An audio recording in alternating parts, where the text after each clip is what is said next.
হরে কৃষ্ণ, রাধে রাধে। বন্ধুরা, তোমরা সবাই কেমন আছো? আশা করছি খুব ভালো আছো। আমিও বেশ ভালো আছি। তোমাদেরকে সাথে নিয়ে আজকের ব্লগটা এখান থেকে স্টার্ট করলাম। তো বন্ধুরা, এখন বাজে সকাল প্রায় 8:30 মতো। আর আমি সকাল সকাল স্নান করে নিয়েছি আর গোপাল সোনার জন্য সেবা দেবো বলে রেডি হয়ে গেছি। তো ব্লগটা কেউ স্কিপ করো না, দেখতে থাকো। আশা করছি তোমাদের খুব ভালো লাগবে। তবে হ্যাঁ, তোমরা ভাবছো দিদিভাই এই সিংহাসনটা কেন দেখাচ্ছে, এটার পেছনে একটা কারণ আছে, সেটা অবশ্যই তোমাদেরকে আমি জানাবো। কারণ সব কিছুই যখন তোমাদের সাথে আমি শেয়ার করি, এটাই বা কেন তোমাদের সাথে আমি শেয়ার করতে পারি না। তো চলো বন্ধুরা, এটা আমি কেন বার করেছি সেটাই তোমাদেরকে বলবো। তো একটা দিদিভাই আমাকে কমেন্ট করেছে যে তোমার তো পিতলের সিংহাসন আছে, তো তুমি গোপাল সোনাকে খাটের মধ্যে রাখবে না, রাখতে নেই। আর যে আমার আরেকটা দ্বিতীয় গোপাল আছে সাদা, ওটা জাস্ট এই মেলা থেকে কিনে নিয়ে এসেছিলাম। তো যখন নিয়ে এসেছিলাম তখন তোমাদের সাথে আমি শেয়ার করেছিলাম। তো সেই গোপালটাকে কাঠের সিংহাসনে বাকি ঠাকুরদের সাথে রেখে দেওয়ার জন্য উনি বলেছেন। হয়তো কোনো কারণ আছে এর পেছনে, আমি তো সেটা জানতাম না। তো উনি আমাকে এটাই বললেন যে ওই গোপালটাকে বাকি ঠাকুরদের সাথে রেখে দেবে, আর তোমার এই গোপাল সোনাকে খাটের মধ্যে কাঠের খাটের মধ্যে রাখবে না। যদিও ওটা কাঠের না, ওটা হচ্ছে প্লাইয়ের তৈরি। তো ওটার মধ্যে রাখবে না, তোমার যেহেতু পিতলের সিংহাসন আছে, তো তুমি সেই পিতলের সিংহাসনের মধ্যেই গোপাল সোনাকে রাখবে। তো তার জন্যই বন্ধুরা আমি সেই পিতলের সিংহাসনটাকে নামিয়েছি। তো আমি ভেবেছিলাম যে যে প্লাইয়ের খাটটা রয়েছে, সেই খাটের মধ্যে গোপাল সোনাকে দুটোকে ভালো মতো বেশ জায়গা হয়ে যায় তার জন্য।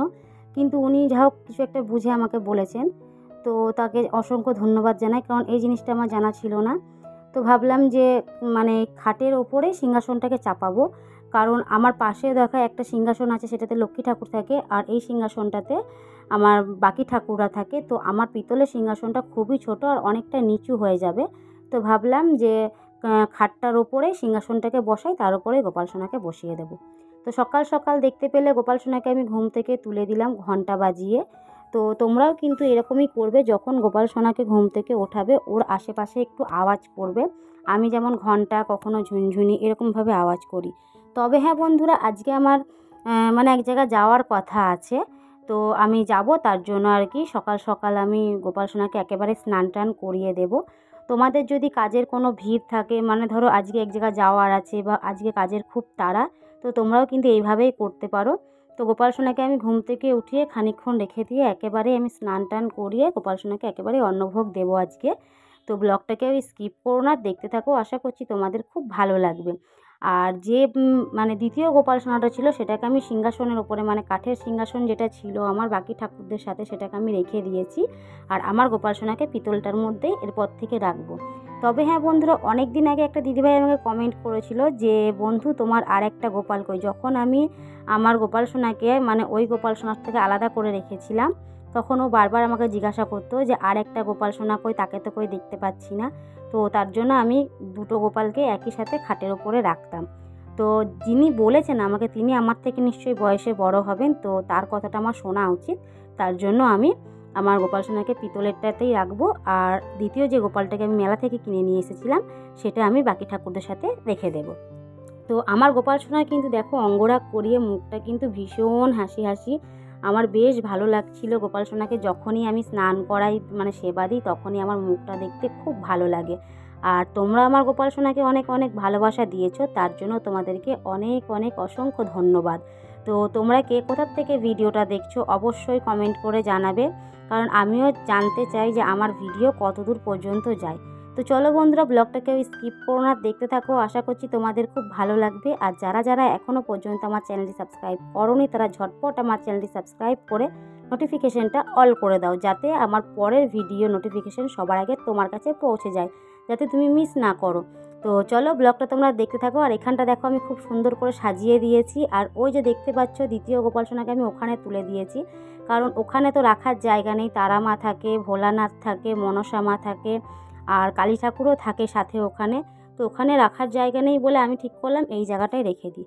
তো গোপাল সোনাকে এখানে আমি একটুখানি আতর দিয়ে দেবো, তবে এটা বেলি ফুলের আতর, খুব সুন্দর সেন্ট। মাঝে মধ্যে আমি এটা গোপাল সোনাকে দিয়ে দিই, কারণ গোপাল সোনা বেলি ফুলের আতরের গন্ধটা খুব পছন্দ করে।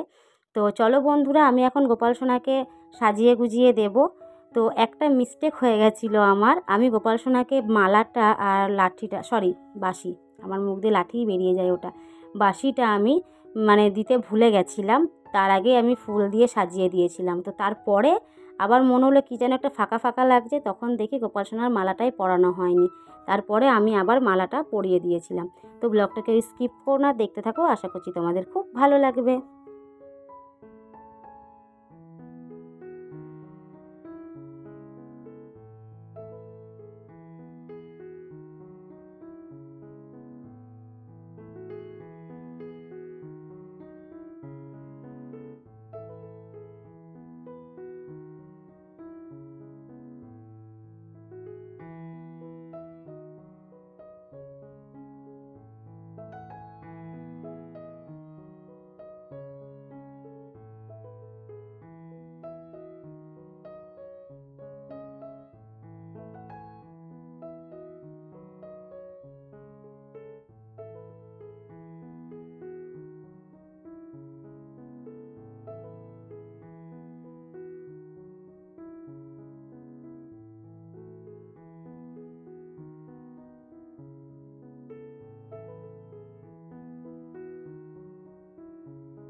তো বন্ধুরা, গোপালকে আমার সাজানো হয়ে গেছে। এবার আমি গোপালকে অন্নভোগ মানে চিড়ে আর নকুনদানা দেব। তো তারপরে আবার সেই বিকেলবেলা দেব, কারণ গোপাল সোনাকে আমি 3 বেলা খেতে দিই। আর 3 বেলাতে মানে কি বলবো, আর বাকি চকলেট টকলেট এগুলো যদি আমার ছেলে নিয়ে আসে দোকান থেকে, তখন গোপাল সোনাকে দিয়ে দেয়। তো দেখো গোপাল সোনার মুখটা কত হাসি হাসি রয়েছে। তো তোমরা ব্লগটা দেখতে থাকো, কেউ স্কিপ করো না। আর একটা কথা হচ্ছে কি, গোপাল সোনা মানে কে কোথার থেকে কমেন্ট মানে দেখছো ভিডিওটা, সেটা তো তোমরা কমেন্ট করছো, বাট যে কমেন্ট করছো সে অবশ্যই আমার গোপাল সোনাকে অনেক অনেক অনেক ভালোবাসা দিও। মানে আমার গোপাল সোনা ভীষণ খুশি হয় তোমাদের ভালোবাসা পেয়ে। আর আমি তো ভালোবাসা দিই গোপাল সোনাকে। তো গোপাল সোনাকে এখন ভোগের আরতি করে নেব, তারপরে আমি শঙ্খ বাজিয়ে বাইরে চলে যাবো গোপাল সোনাকে খাইয়ে, যেরকমটা আমি প্রত্যেক দিনই করি সেরকমটাই। তবে হ্যাঁ, বাড়ির প্রত্যেকটা ঠাকুরকেই আজকে আমি চিড়ে আর নকুনদানা দিয়েছি। অন্যদিন শুধু নকুনদানা দিই, আজকে ভাবলাম প্রত্যেকটা ঠাকুরকেই আমি চিড়ে দিই। তো মানে মন্দিরে যখন পুজো দেওয়া হয়, আমাদের পাশে একটা মন্দির আছে, তো সেখানে আমি দেখি প্রত্যেক দিনই মাকে, মানে মনসা মন্দির ওটা, আর একটা কালী ঠাকুর মন্দিরে, সেটা অনেকটা বড়। তো মনসা মন্দিরে দেখি মাকে প্রত্যেক দিন চিড়ে বাতাসা দেওয়া হয়। তো আমি ভাবলাম যে তাহলে আমিও আমার বাড়ির ঠাকুরদের কেন দিতে পারি না। তো তার জন্য আজকে আমি মানে চিড়ে দিয়েছি। তো বন্ধুরা, আজকের ব্লগটা এই পর্যন্তই। ভালো লেগে থাকলে অবশ্যই একটা লাইক করে দেবে, চ্যানেলটি সাবস্ক্রাইব করে আমাদের পাশে থাকবে পরবর্তী ভিডিও দেখার জন্য। আবার তোমাদের সাথে দেখা হবে নেক্সট কোনো ব্লগের সাথে, ঠিক কাল সকাল 12টায়। আপাতত সবাই ভালো থেকো, সুস্থ থেকো। আজকের মতন ব্লগটা এখানেই শেষ করব। বাকি ঠাকুরদের এখন আমি প্রদীপ দেখিয়ে নিচ্ছি, ধূপকাঠি দেখিয়ে নেব। তো ব্লগটা তোমরা দেখতে থেকো। রাধে রাধে বন্ধুরা, ভালো থেকো সবাই, টাটা। তবে হ্যাঁ, এখনও ব্লগটা কিন্তু শেষ হয়নি, পুরোটা দেখো, কেউ স্কিপ করো না। আশা করছি তোমাদের খুব ভালো লাগবে।